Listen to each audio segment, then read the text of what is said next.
नमस्कार, मैं विवेकानंद और आप देख रहे हैं न्यूज फॉर नेशन। दिन भर में 3 बड़ी खबरों को लेकर के हम हाजिर हैं।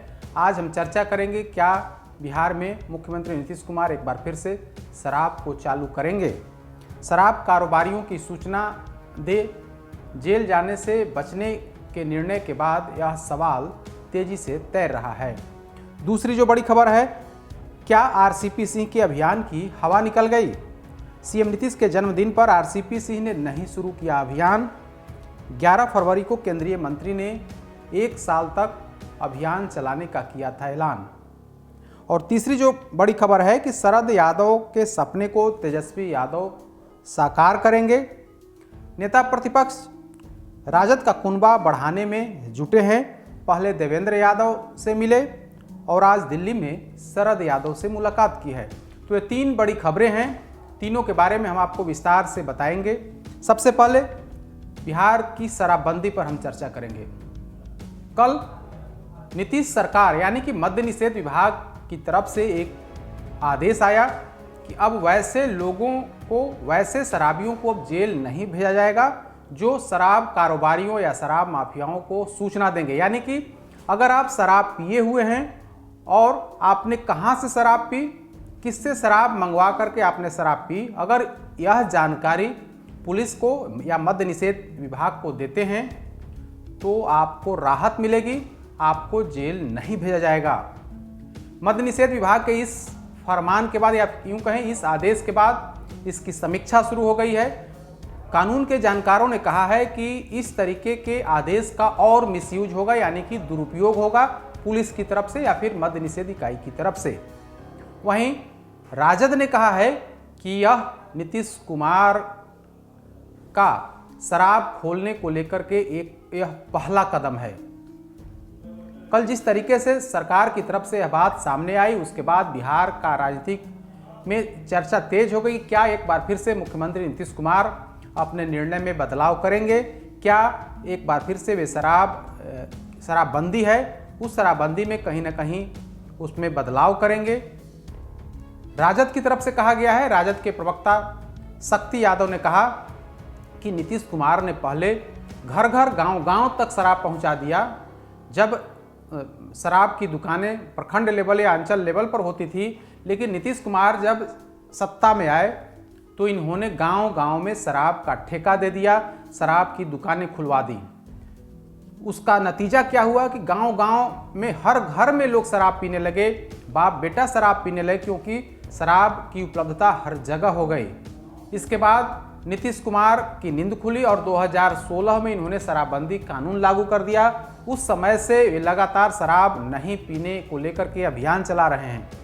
लेकिन नीतीश कुमार की शराबबंदी की पोल हर जगह खुल रही है, कोर्ट से लेकर के जमीनी स्तर पर कहीं भी शराबबंदी दिखती नहीं है। ऐसे में अब नीतीश कुमार यू टर्न ले रहे हैं और यह पहला कदम है कि नीतीश कुमार की सरकार ने अब कहा है कि शराबियों को अब जेल नहीं भेजा जाएगा, आप सूचना दीजिए और वो जेल जाने से मुक्त हो जाइए। तो शक्ति यादव ने नीतीश सरकार पर तंज कसा है और कहा है कि हो गया, अब यह जो निर्णय है यानी कि शराबियों को जेल नहीं भेजने का जो निर्णय है, यह शराब खोलने का पहला कदम है। सरकार इसी तरीके से एक एक कदम आगे बढ़ेगी और अंत में जाकर के शराब को पूरी तरीके से, जो यहाँ बंदी है, जो शराब बैन है, उस बैन को खुलवाया जाएगा, ऐसा राजद के प्रवक्ता शक्ति यादव ने कहा है। हालांकि मुख्यमंत्री जो समाज सुधार अभियान पर निकले हुए हैं, अपनी हर जनसभा में यह कहते हैं कि हम शराब और शराबियों से समझौता नहीं करेंगे, हर हाल में हम शराबबंदी कानून को सफल बनाएंगे। और इसके लिए बाकायदा उन्होंने जीविका दीदियों से आह्वान किया है, अधिकारियों, पुलिस के अधिकारियों और सामान्य प्रशासन के अधिकारी हैं, उन तमाम लोगों से आह्वान किया है कि कहीं भी कोई ढिलाई नहीं होनी चाहिए, जहां भी सूचना मिलती है आप कार्रवाई करें। जीविका दीदियों से वे आह्वान करते हैं कि अगर आप तक यह सूचना पहुंचती है तो तत्काल पुलिस को सूचना दीजिए, इन्फॉर्मेशन दीजिए, और प्रशासन या पुलिस का काम है कि उस सूचना को आधार बना करके कार्रवाई करे। सरकार की तरफ से शराबबंदी अभियान को सफल बनाने के लिए शराब कारोबारी जो शराब का निर्माण कर रहे हैं, जो अवैध निर्माण कर रहे हैं, उन पर निगरानी के लिए नीतीश सरकार ने अब तो हेलीकॉप्टर भी लगा दिया है और इसके बाद अब जगह जगह हेलीकॉप्टर से निगरानी रखी जा रही है। आसमान से पता लगाया जा रहा है कि किन इलाकों में शराब का निर्माण किया जा रहा है, खास करके नदी किनारों, गंगा, गंडक, सोन के तटवर्ती इलाके जहां पर बड़े पैमाने पर देसी शराब का निर्माण होता है, उन इलाकों पर सरकार की तरफ से नज़र रखी जा रही है। मद्य निषेध विभाग के अधिकारी उड़ान भर रहे हैं और तस्वीर लेकर के स्थानीय पुलिस को या अपनी टीम को सूचना देते हैं और उस पर छापेमारी की जाती है। तो सरकार के स्तर से यह कार्रवाई की जा रही है। लेकिन जिस तरीके से कल विभाग ने यह कहा कि आप सूचना, अगर आप शराब पिए हुए हैं और पीने के बाद अगर आप पुलिस की पकड़ में आ जाते हैं तो वैसी स्थिति में आप शराब कारोबारियों के बारे में सूचना दीजिए और इस आधार पर आप छूट सकते हैं। आखिर सरकार ने यह कदम क्यों उठाया? कुछ दिन पहले, यानी कि 3 दिन पहले सुप्रीम कोर्ट ने नीतीश सरकार पर तंज कसा था और कहा था कि आपने शराबबंदी कानून तो लागू कर दिया, लेकिन इसका प्रभाव क्या पड़ा इसकी आपने समीक्षा नहीं की। आखिर शराबबंदी कानून में जो केस का बोझ बढ़ा है उस पर आपने क्या किया है, इस पर विस्तृत जानकारी दें। यानी कि सुप्रीम कोर्ट ने नीतीश सरकार को या नीतीश सरकार के शराबबंदी कानून को कटघरे में खड़ा किया था और विस्तृत जवाब मांगा था। इसके बाद अब सरकार ने यू टर्न लेते हुए स्पष्ट कर दिया है कि शराबी जो शराब पीकर के पकड़ में आते हैं, अगर उसमें क्लॉज लगाया गया, अगर आप शराब कारोबारियों की जानकारी देते हैं तो निश्चित तौर पर इसका लाभ आपको मिलेगा और आप जेल जाने से बच जाएंगे। तो सरकार के इस फैसले पर जो कानून के जानकार हैं वे कह रहे हैं कि इसका मिसयूज होगा।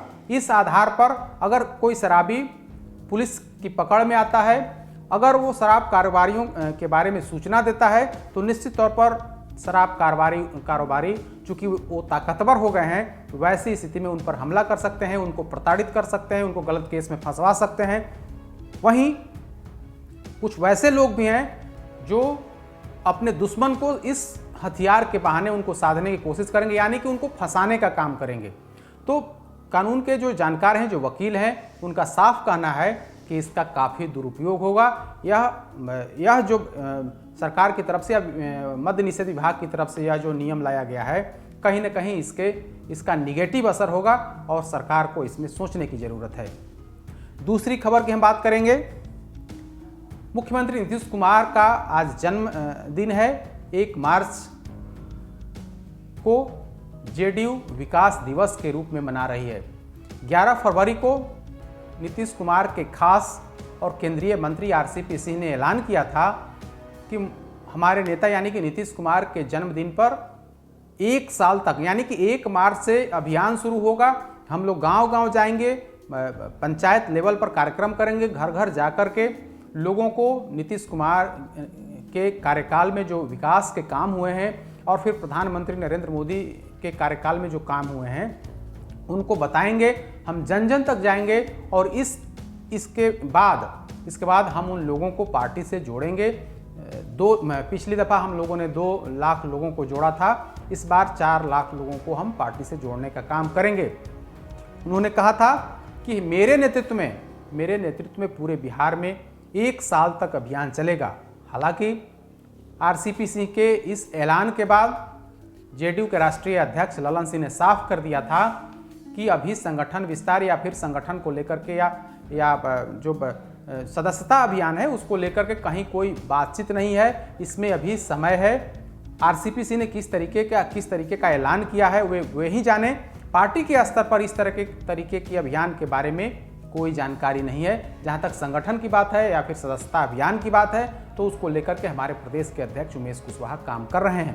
ललन सिंह के इस बयान के बाद आरसीपी वर्सेस ललन सिंह में विवाद और गहरा गया। इसके बाद मुख्यमंत्री नीतीश कुमार ने हस्तक्षेप किया और सबके सामने, मीडिया के सामने दिल्ली में कहा कि दोनों नेताओं के बीच कोई मतभेद नहीं है। जहां तक सदस्यता अभियान शुरू करने की बात है तो वह नियत समय पर होगा, उसका समय अभी नहीं हुआ है। 3 साल, हर 3 साल पर सदस्यता अभियान चलाया जाता है तो उसकी आधिकारिक घोषणा हमारे राष्ट्रीय अध्यक्ष ललन सिंह करेंगे। आज 1 मार्च है। 1 मार्च को जो वृहद कार्यक्रम आयोजित होने की बात थी, लेकिन उस तरीके का कार्यक्रम कुछ नहीं हुआ। भले ही आरसीपी सिंह ने केक काटकर मुख्यमंत्री नीतीश कुमार का जन्मदिन को सेलिब्रेट किया, मनाया। वे अपने गांव में थे, वहीं पर उन्होंने केक काटकर नीतीश कुमार का जन्मदिन मनाया। वहीं जेडीयू के अन्य नेताओं ने भी कई तरह के कार्यक्रम आयोजित किए, लेकिन जो बृहद कार्यक्रम आयोजित होना था, जो 1 साल तक गांव-गांव में कार्यक्रम चलना था, अभियान चलना था, उस अभियान की कोई शुरुआत, उस बड़े स्तर पर कोई शुरुआत नहीं हुई है। हाँ, जेडीयू के नेता अपने स्तर से या फिर छोटे स्तर पर जन्मदिन को मनाया है और केक काट करके जेडीयू के प्रदेश कार्यालय में भी रक्तदान शिविर का आयोजन किया गया। आरसीपी सिंह और उनके समर्थकों की तरफ से भी केक काटकर मुख्यमंत्री का जन्मदिन मनाया गया। तो इसी तरीके के कार्यक्रम हुए, लेकिन जो बड़ा कार्यक्रम आयोजित होना था, उस कार्यक्रम पर कहीं ना कहीं पानी फिर गया। आरसीपी सिंह ने जो ऐलान किया था कि हम 1 तारीख से बड़े अभियान की शुरुआत करेंगे, तो कहीं ना कहीं उस अभियान की हवा निकल गई है। तीसरी खबर की हम बात करेंगे, शरद यादव के सपने को तेजस्वी यादव साकार करेंगे। दिल्ली में आज शरद यादव ने इसका ऐलान किया है। दरअसल तेजस्वी यादव राजद का कुनबा विस्तार में लगे हुए हैं। वे बिछड़े, जो पहले पार्टी से जुड़े हुए लोग थे, उनको दल में शामिल करा रहे हैं। बड़े समाजवादी नेता और कई दफे के सांसद, झंझारपुर से सांसद रह चुके देवेंद्र यादव 23 मार्च को राजद में शामिल हो रहे हैं। कुछ दिन पहले उन्होंने तेजस्वी यादव से मुलाकात की थी और मुलाकात में बात जब पक्की हो गई, इसके बाद यह ऐलान कर दिया गया है कि 23 मार्च को बृहद कार्यक्रम होगा। उसी कार्यक्रम में बड़े समाजवादी पूर्व केंद्रीय मंत्री देवेंद्र प्रसाद यादव राजद की सदस्यता ग्रहण करेंगे। वे अपनी पार्टी का विलय राजद में करेंगे। तेजस्वी यादव आज दिल्ली में थे। दिल्ली में उन्होंने एक बड़े कद्दावर नेता और कभी लालू प्रसाद यादव को परास्त करने वाले शरद यादव से मुलाकात की। शरद यादव से मुलाकात के बाद तेजस्वी यादव ने कहा कि ये हमारे गार्जियन हैं, हम इनका सम्मान, इनका आशीर्वाद हर समय हमको मिलता रहा है। हम इनके मार्गदर्शन मांग के लिए हम यहाँ आए थे और काफ़ी दिन मुलाकात के हुए थे। इस वजह से हम यहाँ पर आए हैं। ये हमारे परिवार, हमारे गार्जियन के समान हैं। और हम, तेजस्वी यादव ने कहा कि शरद यादव की तरफ से हमेशा मार्गदर्शन मिलते रहा है। यह मुलाकात शिष्टाचार मुलाकात है। देश का माहौल बिगड़ा हुआ है। असल मुद्दों से ध्यान भटकाने की कोशिश की जा रही है। सामाजिक न्याय, धर्मनिरपेक्षता पर हम लोग मिलकर काम करेंगे। हमारी पार्टी में सदस्यता अभियान चल रहा है, तो इसमें बड़ी संख्या में लोग हमारी पार्टी से जुड़ रहे हैं। उसी कड़ी में उन्होंने कहा कि देवेंद्र यादव अपनी पार्टी का विलय कराने वाले हैं। कांग्रेस की तरफ से इस्तीफा देकर के पूर्व विधायक ऋषि मिश्रा आए और राजद में शामिल हुए हैं, तो पार्टी का विस्तार हो रहा है। शरद यादव ने कहा कि सारी जिम्मेदारी तेजस्वी यादव पर है। हमारी जो विरासत है वो तेजस्वी यादव के कंधे पर है और हमारे सपने को तेजस्वी यादव साकार करेंगे, ऐसा शरद यादव ने कहा। यानी कि शरद यादव ने अपना पूर्ण समर्थन तेजस्वी यादव को दिया है। जानकार बताते हैं कि कहीं न कहीं लालू परिवार और शरद यादव का परिवार अब एक साथ आ रहा है और पूरा समर्थन शरद यादव के बेटे के बारे में उन्होंने कहा कि हमारे भाई के समान हैं। तो कहीं न कहीं अब नज़दीकी और बढ़ गई है। हालांकि राज्यसभा, शरद यादव को राज्यसभा भेजे जाने के सवाल पर तेजस्वी यादव ने कहा कि अभी इस पर बात होगी, इस पर अभी कोई बातचीत नहीं हुई। हालांकि शरद यादव ने राज्यसभा भेजे जाने की बात से इनकार किया और कहा कि इस तरीके की कोई बात नहीं है, यह बिल्कुल अफवाह है। जीतन मांझी ने कहा था कि शरद यादव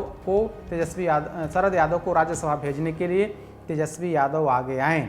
इस सवाल पर शरद यादव ने कहा कि यह सब गलत बात है। किसी के बयान के आधार पर सवाल खड़े करना या फिर सवाल पूछना गलत है। यानी कि तेजस्वी यादव यानी कि राजद के कुनबा को बढ़ाने की कोशिश कर रहे हैं। ऋषि मिश्रा, उसके बाद देवेंद्र यादव और अब शरद यादव से मुलाकात किए हैं। तो इस तरीके से तेजस्वी यादव का मिशन लगातार जारी है। तो ये 3 बड़ी खबरें थी। तीनों के बारे में हमने आपको विस्तार से बताया। कल फिर से 3 बड़ी खबरों को लेकर के हम हाजिर होंगे। तब तक हमें दीजिए इजाज़त। नमस्कार।